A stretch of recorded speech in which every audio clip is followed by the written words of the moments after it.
Pakistan stock exchange میں زبردست تیزی 100 انڈیکس میں ٹریڈنگ کے دوران 9303 پوائنٹس کا اضافہ انڈیکس کے 1,55,783 کی حد پر پہنچنے پر ٹریڈنگ روک دی گئی۔ اسٹاک مارکیٹ میں ٹریڈنگ 1 گھنٹے کے لیے معطل کی گئی۔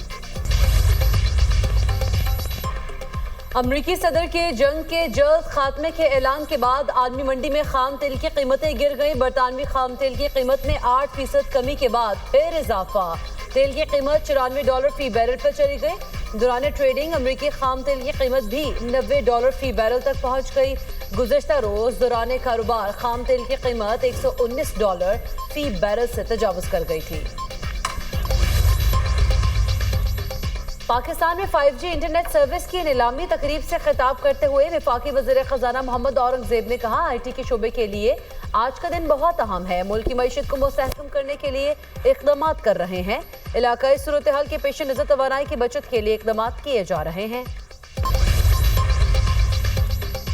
ایران جنگ بہت جلد ختم ہو جائے گی۔ وقت سے پہلے ایران کی طاقت کو ختم کر دیا۔ اب تک 5000 سے زائد اہداف کو نشانہ بنایا جا چکا۔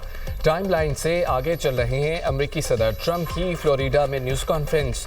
مزید کہا کہ ہم حملہ نہ کرتے تو ایران حملہ کر دیتا۔ اسرائیل اور مشرق وسطیٰ کے ممالک اس کا نشانہ ہوتے۔ ایران کی بحریہ اور ہزاروں میزائل تباہ کر دیے۔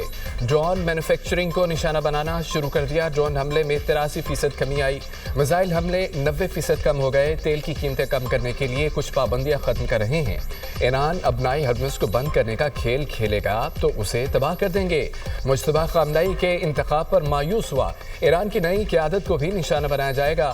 دیکھا جائے تو ایران کے خلاف جنگ جیت چکے، معلوم نہیں وہ شکست کب تسلیم کرے گا۔ جنگ کے خاتمے کا تعین ہم کریں گے۔ امریکی صدر کے بیان پر پاسدارانہ انقلاب کا رد عمل۔ کہا خطے میں تمام امریکی فوجی ڈھانچے کو تباہ کر دیا۔ امریکہ اور اسرائیل کے حملے جاری رہے تو خطے میں 1 لیٹر تیل بھی برآمد نہیں ہونے دیں گے۔ ایران کے بارے میں ڈونلڈ ٹرمپ کی باتیں بے معنی ہیں۔ خطے میں سلامتی یا تو سب کے لیے ہوگی یا کسی کے لیے نہیں ہوگی۔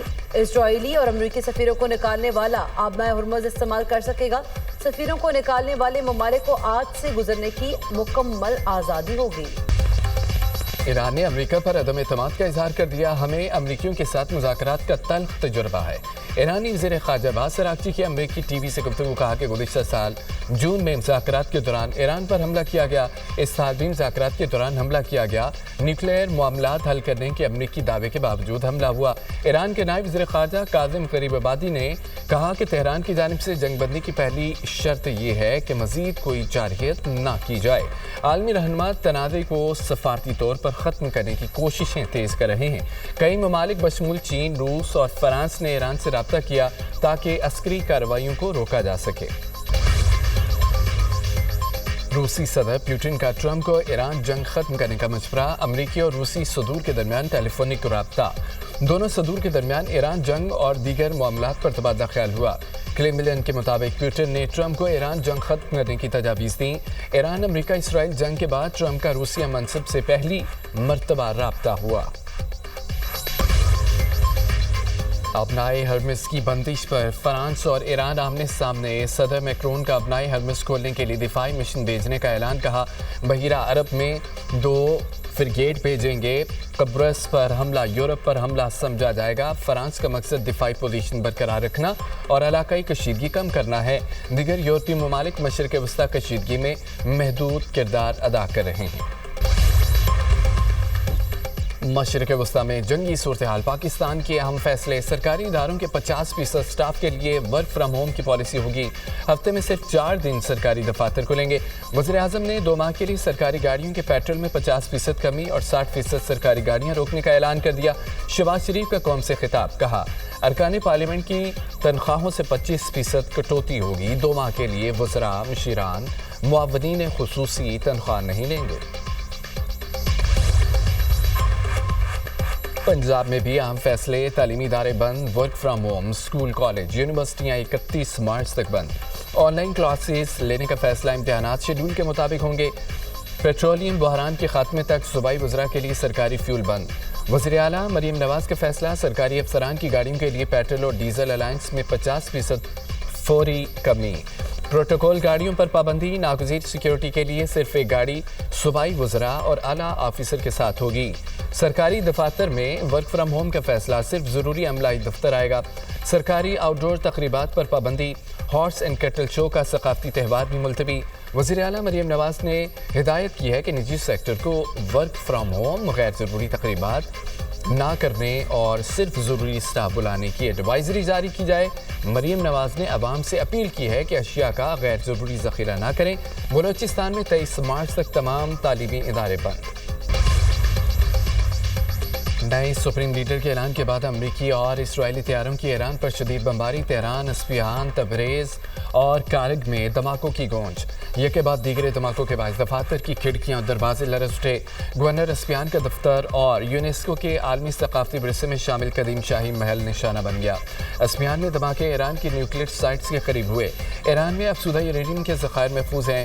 بین الاقوامی ایٹمی ایجنسی کا دعویٰ، ایرانی فوج اور انقلابی گارڈز کی جانب سے بھی مزاحمت جاری۔ ایرانی فوج کا کہنا ہے کہ 1 ٹن سے کم وزن والا کوئی میزائل لانچ نہیں کریں گے۔ ایران کی طرف سے اسرائیل پر بھی کچھ جوابی میزائل داغے گئے۔ امریکی فوج نے ایران کے 50 جنگی طیارہ جہاز تباہ کیے یا نہیں، نقصان پہنچایا۔ امریکی فوج نے ایران میں 5000 اہداف کو نشانہ بنایا۔ سینٹ کام کا دعویٰ، امریکی وزیر خارجہ مارکو روبیو نے میڈیا سے گفتگو میں کہا ہے کہ ایران کی میزائل تیار کرنے والی تنصیبات کو نشانہ بنا رہے ہیں۔ آپریشن ایپک فیوری کا مقصد ایران کے میزائل سسٹم، بحری قوت کو ختم کرنا ہے۔ امریکہ دنیا کے سب سے بڑے فوجی آپریشن میں مصروف ہے۔ ہم ہر دن طاقت کے ساتھ مقصد حاصل کر رہے ہیں۔ ہمارا مشن مکمل ہو جائے گا تو دنیا محفوظ ہو جائے گی۔ ایران یرغمال بنانے والا دنیا کا سب سے بڑا ملک ہے۔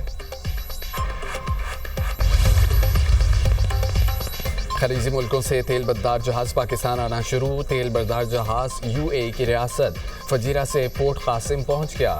MT نیو ایڈوپاس جہاز پر 50,000 میٹرک ٹن خام تیل موجود۔ پورٹ قاسم پر دوسرا جہاز MT اسپیرٹس 2 55,000 میٹرک ٹن خام تیل لے کر آج پہنچے گا۔ تیسرا جہاز MTC کل پر 34,000 میٹرک ٹن خام تیل لے کر 11 مارچ کو پورٹ قاسم پر لنگر انداز ہوگا۔ ملک کے مختلف علاقوں میں بارشیں متوقع، NDMA نے الرٹ جاری کر دیا۔ آج سے 11 مارچ کے دوران خیبر پختونخوا، پنجاب، کشمیر، گلگت بلتستان میں آندھی اور بارش کا امکان۔ خطہ پٹوہار میں آندھی اور ہلکی بارش متوقع۔ خیبر پختونخوا کے اضلاع ایبٹ آباد، سوات، مانسہرہ میں بھی موسم ابرآلود رہنے کا امکان۔ گلگت بلتستان، آزاد کشمیر کے اضلاع میں بھی ہلکی بارش کی پیشگوئی۔ مظفر آباد، اسلام آباد، راولپنڈی، پشاور میں بادل برس پڑے۔ بھارت خطے میں دہشت گردی میں ملوث ہے، افغانستان کے ذریعے پاکستان میں دہشت گردی کرا رہا ہے۔ ہمارے ہمسایہ ملک نے ہمیشہ خطے میں تخریب کاری ملک کا کردار ادا کیا۔ اقوام متحدہ میں پاکستان کے مستقل مندوب عاصم افتخار کا سلامتی کونسل کے اجلاس سے خطاب، کہا بھارت کی افغان پالیسی کا مقصد پاکستان کو عدم استحکام سے دوچار کرنا ہے۔ دہشت گردوں سے بھارتی روابط کے مکمل ثبوت عالمی برادری کو فراہم کر دیے ہیں۔ ہم بھارت کو پاکستان کے خلاف افغان سرزمین استعمال نہیں کرنے دیں گے۔ پانی کو بطور ہتھیار استعمال کیا جا رہا ہے۔ طالبان رجیم نے دہشت گردوں کو بے پناہ پناہ دے رکھی ہے۔ افغان دہشت گردوں نے پاکستان میں معصوم لوگوں کو شہید کیا۔